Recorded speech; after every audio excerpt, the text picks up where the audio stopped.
Welcome to the Power Portal podcast, featuring Intuitive Consultant Nancy Proulx and myself, journalist and author Michele DeLuca. Today's episode is about finding peaceful power in this wild, wild world.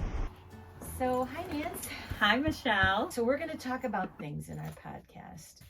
A lot of it's going to be about action plans people can use, but the overall umbrella of our conversation will be about what, the way you see it? The journey inward. We had brought up that idea of a portal, a power portal. I love that, power portal. We were standing in front of a sign that said power portal at Niagara Falls, and we both went, well, no, it was Nancy. She said, power portal, that's it. It truly is. That's exactly what it is. And that power portal is our connection to our inner self, our inner voice, that divine spark. And getting there is what I think we want to share, our journey to get there, because we too are struggling not only to find our spiritual centers, but to stay there so that we are not rattled and disrupted by the changes that are happening in the world today, and if we do that work, how we can bring light to the planet in a time where light is desperately needed. And if we can convince others to join us in this process of bringing light to the planet, we can go out there and make big change, I think, right? Mm-hmm. Yeah, and it's just for the shared joy of being able to share this with others, because it's fun. Of the transformation. How transformative it is. And, that ability to bring like a peace, a centeredness, you want to call it the yin, the yang, whatever, it's that balance. And it's not it, and it is about power, as far as I'm concerned. If you know who you are and what you bring to the table, that can be life-changing. And we all think, oh, well, I know I'm, say, an accountant and I'm really good with numbers, but in your day-to-day life, simply by your worldview, you can create changes not only in your own life, but in the lives of others as you model hope and inspiration and empowerment. And a lot of people are afraid of the word power. Yes, they are. Because with power comes responsibility. And abuse of power. And abuse of power. We've seen a lot of that lately. Mm-hmm. Let me just say this. Nancy comes with big street creds. She is a student of Carolyn May's. You graduated in her 5-year program as an intuitive counselor. Correct. I am a journalist, long-time researcher of human potential. I've written a book on intuition, which you'll be able to find in the credits below. I've written a fiction book about the meaning of life, because I thought it'd be fun to put it in the context of a love story. And I'm a longtime journalist and filmmaker, interested in how to make our lives the best they can be. Mm-hmm. So that's us. Mm-hmm. And what do we hope to bring people today? We talked about exercises, things that they could take from this podcast. The first thing that I would like to share with everybody is that ability of coming home to oneself. And, what does that really mean? The body is that power portal.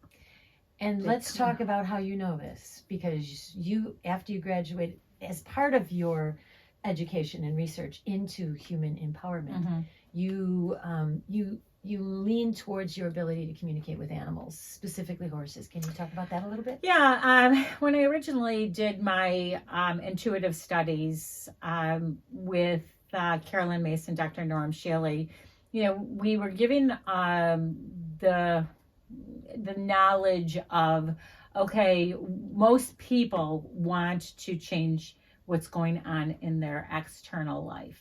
They want to change their job, their partner, maybe the amount of money they make, how they feel about themselves, how they look about themselves. And what we had learned in that journey is that the power comes from the shift on the inside, the internal shift. And to have a higher perspective to make that shift in working through the inner world. Well, a lot of that was still knowledge, I would say. And it was, You hadn't practiced it. You hadn't felt those feelings inside your own body. yeah. And the shift for me and for people that I have worked with and learned the most from came from working with horses.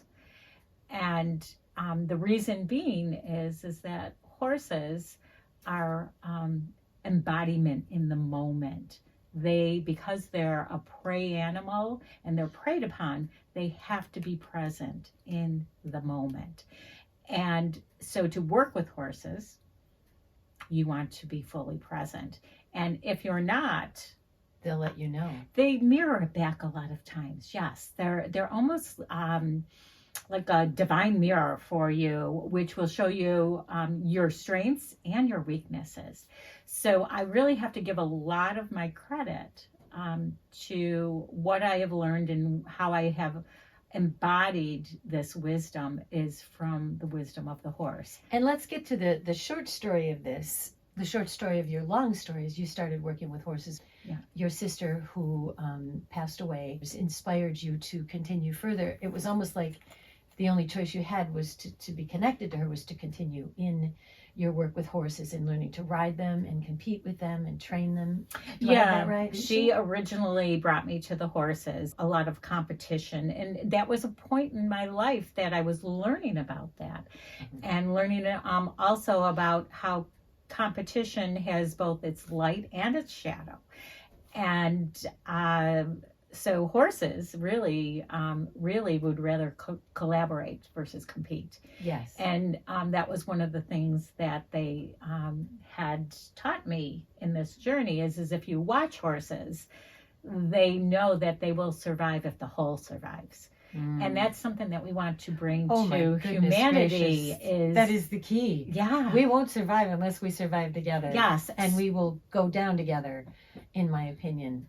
The only way to save ourselves is to come together. Yeah. So many of my lessons, learning to communicate, not getting lost in empathy, which a lot of people, they start to open up and they have a lot of horizontal connection, but they don't have any vertical connection. And that's where I think a lot of women could get lost.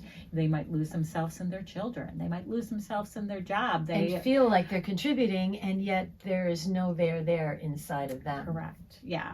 So that, not being responsible for everybody else. That really, when it comes down to it, we first have to love and be responsible for ourselves and what the energy that we're producing, our mental thoughts, our emotions. So horses, being such intuitive creatures, have really turned that sense on for me. And what I have found out that is physically, you have to be self-aware, emotionally, you have to be self-aware, mentally self-aware, and it's a journey. It's a wonderful journey. And a lot of people are afraid of that journey because it takes a little bit of effort, but it can be filled with so many ahas and that sense of power, not from a narcissistic point, but from a place of peace, love for yourself, respect for others. The more you love yourself, the more you can love somebody else. So it all starts with ourselves. That is a beautiful thought. And I want to point out, you're not just a lover of horses. For a long time in your career, you were an animal communicator and really still are. Mm-hmm. But something is changing in your life. Can you talk about that a little bit? Yeah. I started out with a lot of people who would come to me that wanted some information on their animals. And that's that part of the empathy. The deeper I can feel into myself, the deeper I can feel into an animal. But each animal also brings lessons for their human. We come together for a reason. It's that little meeting up in like the web of why this animal came to us. That's so beautiful, and so many people don't realize that. I'm guessing in the way that we are all connected to every living thing on the planet, our animals more intimately are connected to us and do bring lessons, and that's what you for a very long time helped people to see. So not only were you whispering to the creatures or being a horse whisperer, for instance, or an animal whisperer. But even at that time, you were whispering to people, I think. Yeah, and just an example, I had a woman call who was having some problems with her horse, and the horse was a fairly sensitive horse, probably very similar to her, lacking some confidence. And when we kind of went deeper into it, I found that you have to develop in yourself what the horse needs. And we kind of came around full circle that she was not standing in her power and the trust in her own instinctive wisdom of knowing her horse in front of her trainer. That is big. And so this horse came in with a beautiful lesson for her to learn. And, you know, she also has much to give to that horse too, because as she develops that confidence, as she develops that level of feeling really centered and in her body around that trainer, that horse will connect more with her, and that horse actually gets to experience its own soul. Oh, that's so beautiful. Yeah. And that makes sense to me, because when we think about animals that are institutionalized in farms and treated so badly, they do kind of pull in, and I don't think they are clearly expressing any aspect of their soul because of the pain of being in cages and being treated badly. But when you take almost any animal out of that environment and tune into them, I mean, you can see it all over TikTok, is these creatures that respond to humans, whether they're baby rats or, and please tell me if you think I'm going too far, but you could spend some fun time on TikTok and see how important every creature, beavers, the people talk to their beaver pets. I saw one woman who was communicating with her giant spider, and these animals were responding. Is that too far? Do we need to pull back? No. You know, I think that's valid for each person in the journey that they're each taking. I do feel that all of life is trying to work with us. Oh, that's beautiful. I love that. And even though there's less space on this earth for horses to roam free, we don't have that anymore. They are trying to communicate with us to say, okay, what can we change and how can we live together, and how can we adapt and how can you adapt, and whether it's a dog, a cat, a spider, you know, it's I believe that everything is so interconnected, and the divine spark and everything is moving us closer towards getting along. Sharing space, having, you know, understanding that everything's a sentient being, whether it's a plant or we just need to learn to share this space with before everything. we get into the exercise you were hoping to do to leave people with so they could try this at home, can this change the world? Of course it can.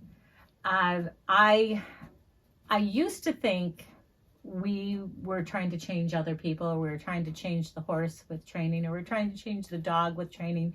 Just the perspective of changing, I need to change first. And once this changes, it just happens. It's reflected through you, and change happens outside. So we have to work a little not as hard, right? I see. So it's all about the self. Working, you know, with the self and becoming much more aware, going deeper into the self. So it's all about the self. And how do you suggest people dip their toe into these philosophies? So the first thing that I would suggest, you know, when we talk about the body, is the connection to the self. An exercise that I would suggest to everybody is, how do you make more space in there? Okay. What can we do? How do you make more space in there? Right. How do we do that? Okay. Well, what takes us out of our body? Our monkey minds. Yeah. Your mind. Yes. Okay. And what else? What do you do physically to take yourself out of watch TV? Oh, goodness, yes. Even read a book if it distracts you. A good novel takes you completely away. It's like a drug. Take drugs. Right. You could take drugs, right? Eat, go to the unconsciously eat. Shop. Takes all these unconsciously. things. Unconsciously. Lovely. Okay. That's a good point. It's about being unconscious. So I would suggest maybe just one little thing. What can I do to be more present? I mean, a lot of people might say, well, I'm not going to check Facebook as much. Yeah, that's a time consumer and a energy consumer. And I believe often lowers our physical emotions and frequencies to a place of, I don't know, I'm not enough. I'm not good enough. It's sad, but it also has the qualities to teach us things, as we're trying to do right now, is to share information that we think can. So it's good and bad. But anyway, yes, if you allow it, and if you do it unconsciously, the way I look at the animal videos on TikTok, because they usually make me very happy watching people look after creatures. So what can you do? Can you take just a moment before we even walk over there to pick up our phone? Take a moment to get present. Drop into our body just to feel what am I feeling? Or if you're going unconsciously to reach for maybe a piece of food, that's my thing. Oh, I'm just going to go to their pantry and pull out, something to eat. I'm not even hungry. Okay. You're not alone there. Let's just say that. Or scrolling, take that pause, that little sacred pause to just get present in your body and maybe ask your body, do I really need this? Do I really need that glass of wine tonight? Okay, what if I don't have it? What am I avoiding feeling? Or if I don't go over there and scroll through, or if I don't, well, you're not leaving us many options. So, I mean, we're not scrolling, we're not watching TV, we're not reading, we're not eating, we're not drinking good wine. Mostly, what do you recommend then? Just taking that pause to say, oh my God, can I drop into my body first? Can I see what I'm trying to avoid? Is it boredom? And if it's boredom, what? Just stay with it and acknowledge, oh, you know what? It's boredom. And then you can drop in and you can actually listen. Is there something else that my inner voice is telling me maybe I should do? Okay. Because we're just moving around unconsciously. A lot of I have been trying so day. hard to listen, to still my mind and listen. And for someone who's been trying this for a very long time, I produced a meditation video when I was a young mother, and have been trying to literally get into my body since then. And it's not an easy thing to do. But that moment, if all you ask of yourself is a moment, I think you'll have more chance at succeeding. A moment to think, why am I grabbing that cookie or that wine? Do I really want it? Can I at least drink it consciously and savor the wine, or enjoy the cookie? Can I at least be aware that I am choosing to watch television so that I'm not thinking? Maybe consider a moment what you are trying to escape. And if it's a hard work day, maybe a hot bath and some breathing would serve you better. Yeah. And a hard work day would be, really to kind of drop within and say, oh, am I holding on to stuff in my body? From and the day. Where am I feeling that tension? And do I need to just drop in there for a minute and say, oh my God, maybe it's in my solar plexus and it feels tight. So if you go to your solar plexus right now, on a level of like 1 to 10, how would you say that would feel for you? Well, for me, this is where I carry all of my tension. So right now, even as we speak of it, as soon as you said your solar plexus, I was like, oh, it's a little tight there now. I forget often to breathe. And again, been studying these methods my whole adult life, and I forget to breathe. It's not an easy thing to remember when you're stressed about whatever you're stressed about, or even when you're thinking about. I mean, I think we think better creatively if we're breathing and our mind is blank. I do my best thinking when I'm walking the dogs and not thinking, Yeah, and it's more about, I don't think our creativity comes from our head. I think our creativity comes from our soul. Ooh, and this is where that all lives, right? Yeah. Or so they say. So it's like, and there's that inner portal, that power portal that I'm trying, so if we notice, oh, you know what, I have some tension there, and we can drop down and just say, oh, what's around there? What's around there? And you don't have to say you've got something going on. We all have things going on in our life, and just say, oh, it's about that.